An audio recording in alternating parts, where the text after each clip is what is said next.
Hai teman-teman, kembali lagi dengan channel Ayam Coklat. Dan kali ini kita akan membahas unsur-unsur atau bagian-bagian dari balok dan kubus. Nah teman-teman, pernahkah kalian melihat benda-benda berikut? Kulkas, kontainer, akuarium, rubik, jam, dan dadu. Nah, benda-benda ini merupakan contoh-contoh benda-benda yang berbentuk balok dan kubus di kehidupan kita sehari-hari. Perhatikan dua gambar berikut.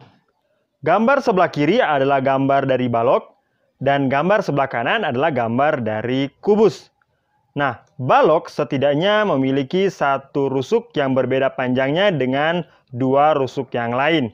Bisa jadi panjang dan lebar yang sama, tingginya yang berbeda, atau bisa jadi panjang dan tingginya yang sama atau lebarnya yang berbeda, atau bisa jadi tinggi dan lebarnya yang sama tetapi panjangnya berbeda, dan seterusnya. Atau bisa juga ketiga-tiganya berbeda panjangnya. Sedangkan kubus adalah bangun yang rusuk-rusuknya sama panjang semua. Nah, teman-teman pasti berpikir, apa itu rusuk?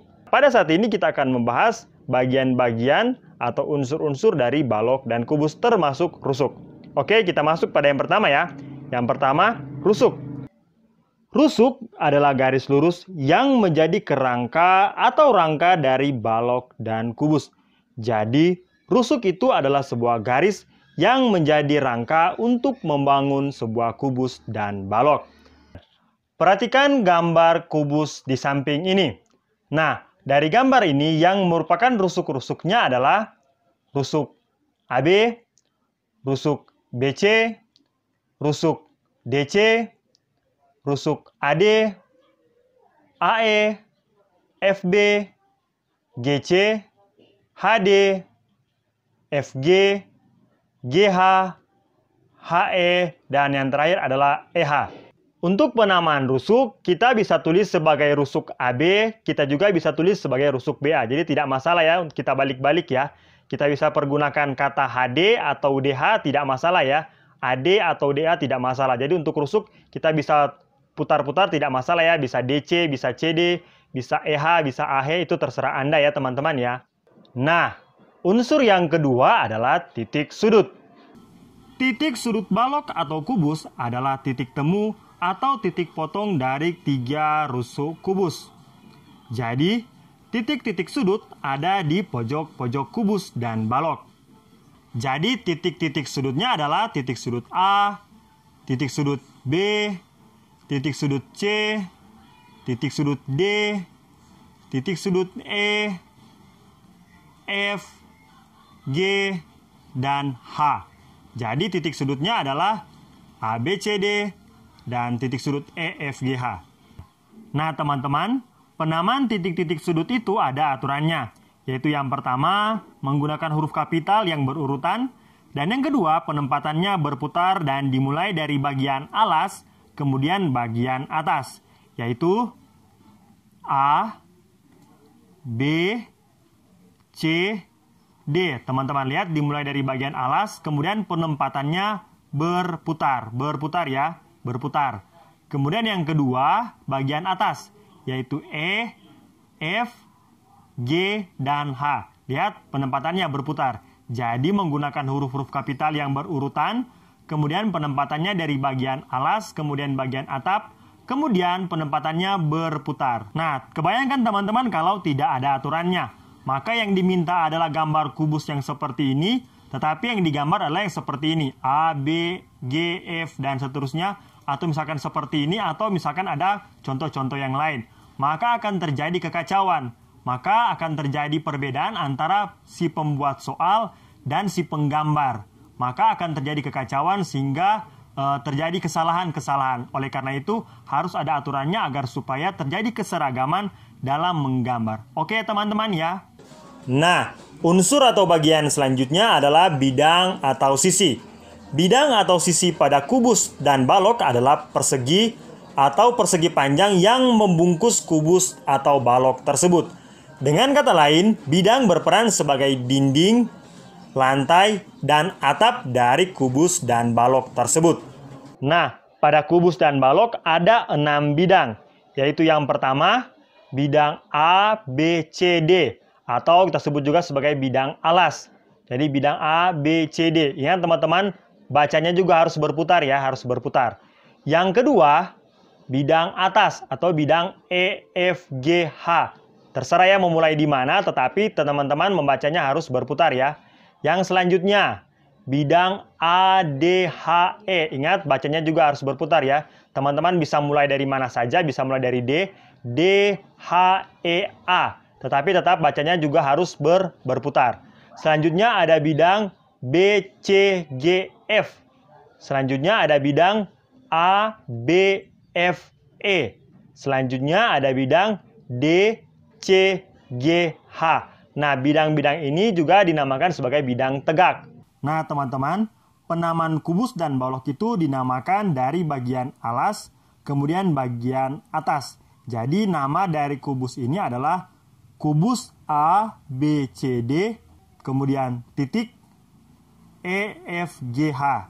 Titik ini memisahkan antara bagian alas dan bagian atas.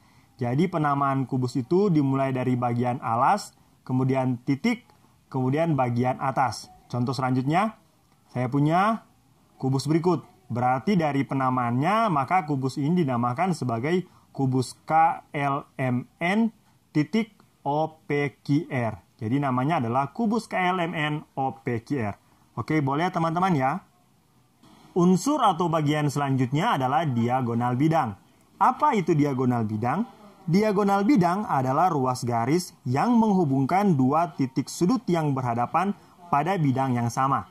Sekarang perhatikan bidang ABFE. Bidang ABFE. Titik sudut A dan titik sudut F ada pada bidang yang sama, yaitu ada pada bidang ABFE. Dan titik sudut A, titik sudut F berhadapan. Maka dapat ditarik sebuah ruas garis. Nah, ruas garis inilah yang dinamakan sebagai diagonal bidang. Titik sudut E dan titik sudut B juga ada pada bidang yang sama. Maka dapat ditarik sebuah ruas garis. Nah, ruas garis itulah yang dinamakan sebagai diagonal bidang. Jadi, diagonal bidang adalah ruas garis yang ditarik dari dua titik sudut yang berhadapan pada bidang yang sama. Maka, pada sebuah kubus ada 12 diagonal bidang, yaitu diagonal bidang AF, diagonal bidang EB, diagonal bidang DG, diagonal bidang CH, diagonal bidang BG, diagonal bidang FC, diagonal bidang AH, diagonal bidang ED, EG, HF, AC, dan yang terakhir DB. Selanjutnya adalah diagonal ruang. Nah, seperti halnya diagonal bidang, diagonal ruang juga merupakan sebuah ruas garis, tetapi dihubungkan dari dua titik sudut yang berhadapan di dalam ruang, Perhatikan titik sudut A dan titik sudut G. Nah, ada di dalam ruangan dan titik sudut A, titik sudut G dihubungkan dengan sebuah ruas garis. Ruas garis tersebutlah yang dinamakan sebagai diagonal ruang. Manakah lagi yang lain? Titik sudut H, titik sudut B. Nah, inilah yang dinamakan sebagai diagonal ruang. Kemudian, titik sudut E, titik sudut C, inilah juga yang dinamakan sebagai diagonal ruang. Dan yang terakhir, titik sudut D dihubungkan dengan titik sudut F. Nah, inilah yang dinamakan sebagai diagonal ruang. Jadi ada diagonal ruang DF, EC, HB, dan yang terakhir adalah AG. Oke teman-teman, unsur atau bagian yang terakhir adalah bidang diagonal. Bidang diagonal pada kubus dan balok adalah bidang yang menghubungkan dua buah rusuk yang berhadapan di dalam ruang kubus. Nah, sekarang perhatikan rusuk HG dan rusuk AB. Rusuk HG dan rusuk AB. Rusuk HG dan rusuk AB dihubungkan dengan sebuah bidang. Maka menjadi sebuah bidang diagonal. Menjadi bidang diagonal A, B, G, H. Ingat, cara bacanya juga harus berputar. Teman-teman bisa mulai dari mana saja tetapi harus berputar. Bisa mulai dari B, maka menjadi B, G, H, A. Sekarang perhatikan rusuk EF dan rusuk DC.